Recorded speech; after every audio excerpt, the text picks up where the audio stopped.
My name is Iain mcDonald. I work for Educo, or actually I volunteer for Educo. We're probably a little bit different from most of the wonderful people you'll hear over the next couple of days, because we are a group of volunteers that passionately believe in providing a quality English and technology training to underprivileged children in various places in India, in Mumbai, in Kolkata and Assam. But there is some logic to that, but maybe we can discuss that later. So I want to give you a short 3-minute video because it'll probably explain a little bit about Educo better than I can. So.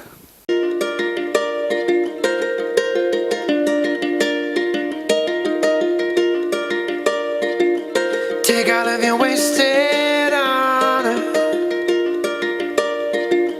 every little past frustration. Take all of your so-called problems, better put them in quotations. Say what's the need. Educo is an Indian NGO backed in Ireland and registered with the Bombay Charitable Trust. It was created in 2009 to focus on India's great need to assist and improve kindergarten through 10th standard education for its many children. Currently, Educo has 7 programs running in India, educating 1,500 children a year with a projected 7,000 students per year. Sai Baba Path School in Lower Parel, one of Educo's key public-private partnerships, is located in Sector 35. Here, Educo started with 1 junior KG class of 20 students in June 2009. As of June 2011, we now have classes up to 2nd standard and are teaching 180 students. Educo schools also provide quality computer studies and proudly encourage female education equality through Standard 10. Educo focuses only on the very poor areas of rural and urban India, and it believes that through quality English medium instruction, children can compete in life and help themselves and their families out of the cycle of poverty.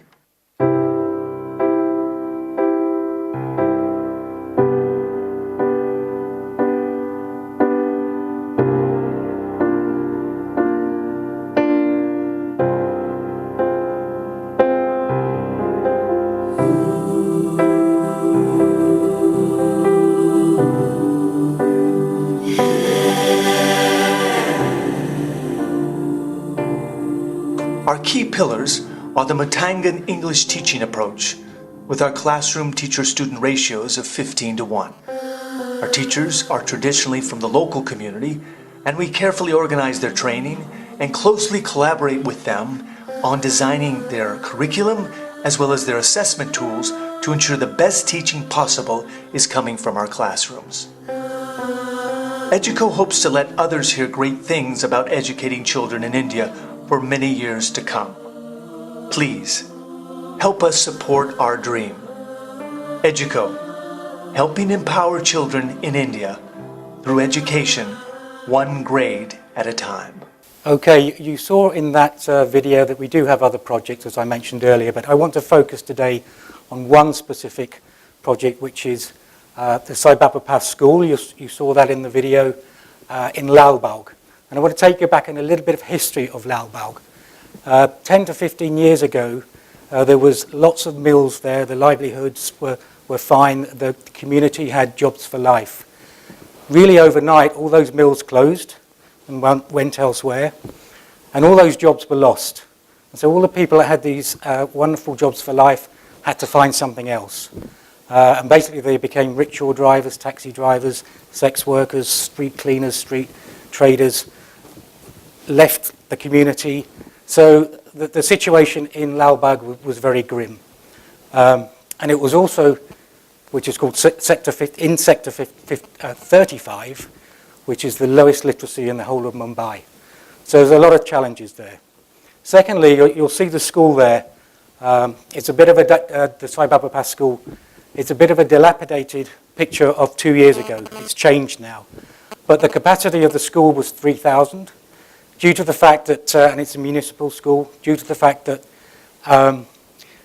teachers teachers weren't turning up, children just didn't want to go to that school, parents didn't want to put the children in the school. The number of children went from 3,000 down to 650, which is about 80% drop, which is quite impactful, and well, it's a bad story. And also, in terms of although the parents in the community didn't, were looking for new jobs, etc., and their family sort of monthly income came down to about 5,000 rupees a month, they did actually understand the value of good education. So, and Educo then decided that they would start talking to the local government, and they have this, I don't know if you know, they have a private-public partnership where they work with NGOs to come into the school to actually have a school within a school. We started talking to the government in 2008 and decided that, and then eventually agreed with them, and we signed an MOU to come into the school. And as you saw, we started in 2009 with 20 children. But we saw at the time that there was a huge opportunity because this building had 66 rooms. About a third are being used at the moment because of that capacity going down in that number. So we saw we could have a tremendous opportunity to actually scale, not scale and build new schools, but scale up in this school to make it not just a school, but also a community centre. We're not there yet because we've only just been in the school 3-4 years, so we're just thinking of that and moving forward in terms of a vision. So the start, as I said, we signed the MOU, and this gets renewed every year. It was very important that we got the parents involved because they're absolutely so important in all of this. Then we went in with 20, as we said. We equipped a computer lab because there were still 650 children in the municipal side of the school, and we wanted to help them with the technology. So we set up a lab and we gave them computer courses basically for 650 children. And we planned the growth each year. We didn't want to go in a big bang, it just wouldn't be possible. So each year we go up one class. So each year we go up about 50 children. And then the renovation started. And I just want to show you what our holistic approach to this, and it's kind of our vision. It's child-centric, but because we see such a huge opportunity for this particular school, we're looking at parents' life skills training in the community as well. Engaging with local business, we see that as a huge key element of our success. And again, engaging with the community, which we believe we've proved. The parents love us, therefore the parents talk to the government think we're doing a good job. So everything works in a kind of holistic approach. And this is really what we want to do. We want to put a child into the school, give them a great first standard to 10 standard education, make them really happy, give them English, teach them technology, and then at the end they come out with a wonderful education that will either take them on to college or give them some sort of job in the community. And just going back to this, this is the most important bit for me, that we start engaging with local business and corporations now. Because when they get up to this standard 10, what we don't want them to do is to fall off the cliff, in effect. What we want them to do is fly. So we're going to start engaging now. Even though our children are only this big at the moment, they're up to third standard, we've got 7 years in order to make that whole approach work. Again, just going back to this,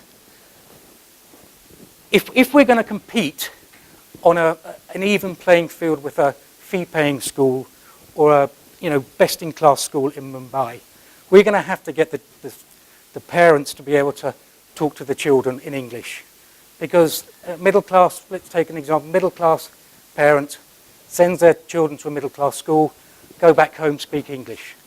With our children that come from the slum areas, come in, speak English, go home and speak Marathi or Hindi. So there's a big gap there which we've got to get filled, and the only way we can do it is to educate the parents. The parents understand that, and we've actually started courses with mainly the mothers at the moment. So we've got something like 50 to 100 mothers coming in to have English courses. We're looking to do something at the weekend for the fathers. So we started that process to get the parents up to a level that they can speak English to their children. And they talk to us and they say, you know, we can see the difference in our children, and we really want to make we really want to catch up with our children, in effect, or support them. So let me move on. So this was the school before we went in. You can see it's not a nice place to take a child. And this is what we did with it for in the first year. Here's some other pictures of what we did. Much more child-centric. And here's the computer lab we set up for the municipal children. And these children, as you can see, they're from standard 5 up to standard 10. So we're giving every opportunity for the municipal children to gain a technology advantage. But we couldn't do this alone. So the top one there is the government. The thing the government does is gives us that building in that incredibly expensive area. Although it has the lowest literacy within that slum area, it's an incredibly expensive area to live now. Anywhere in Mumbai is, as some of you will know, the monorail is coming in, so there's no way that we could do anything else. So we've got this fantastic building. It's Educo's. The great thing is that we've now signed an MOU, or about to sign an MOU with the government for 10 years. I don't know if any of you know that the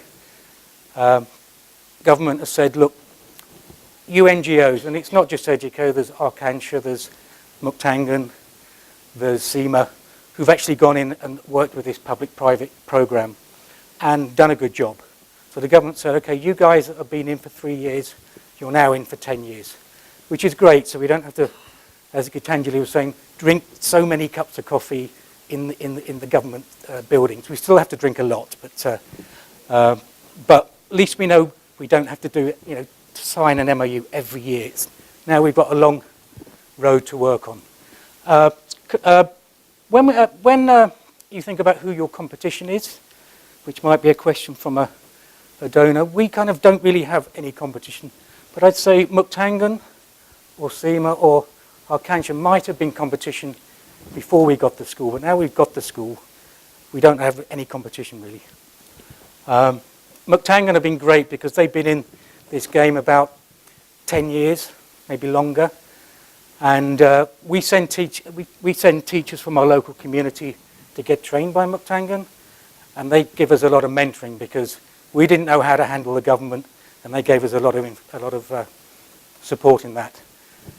Teach for India. I don't know how many of you know Teach for India. Fantastic organisation from our point of view. They get 6 weeks training, and then they get put into a school. And you might think that's crazy because you need at least a year, but they're actually fantastic, and they're dedicated professionals.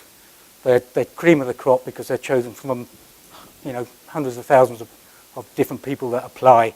And they're great, and they've integrated really well with us. And we intend to keep that project going. And finally, it's an NGO called OMCAR. They're our technology training and maintenance partner. So they put the computers in, they train, they work with us very closely. And they do it at a good price, which is a good thing. So I'm not going to go through this quickly, too long, but we will in June have 300 children. We are now oversubscribed because of the success that this has shown in the community, and that kind of builds it in a nice non-vicious circle. So we're thinking of opening not just another class, but maybe a second class, but that has cost implications.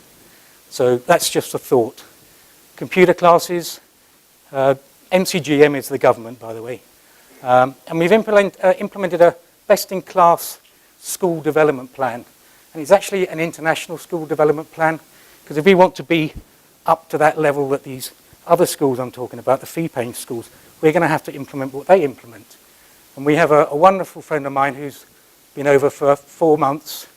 She's an ex-head teacher. She's an international board. Sorry, she basically goes around schools and does assessments. So at international schools, so she knows exactly what we need to get there. And she will be coming back in September to put in the second phase. So we think we're going to be there in terms of what we need, but let's see. As I said, we started the Parents Education Programme, credibility, which is all important, with the parents through to the government, and then we started a school management committee, something you have to do anyway with the right to education, but that's now in place. But don't just listen to me, this is what the parents are saying. She likes the method. And this one, of course, it's they're incredibly fortunate because this education is free. So they're getting a quality English medium technology training, and of course they get the maths and the geography and all the other arts and, as well, but it's a real quality education.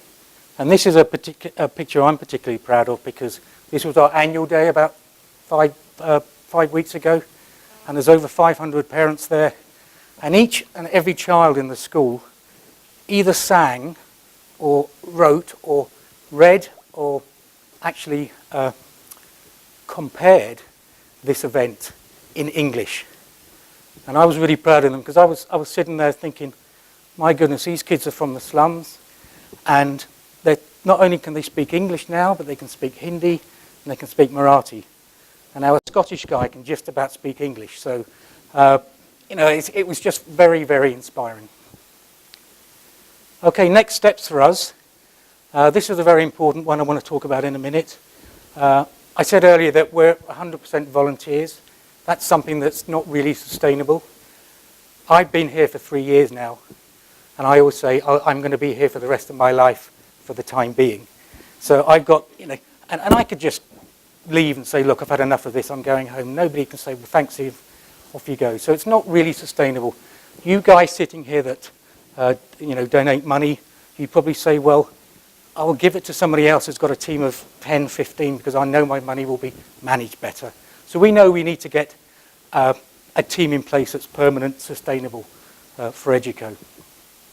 So all of this I think we talked about before. And this is the new team we're talking about. We need an executive director to run Educo, to be the face of Educo, to integrate with the government, our partners.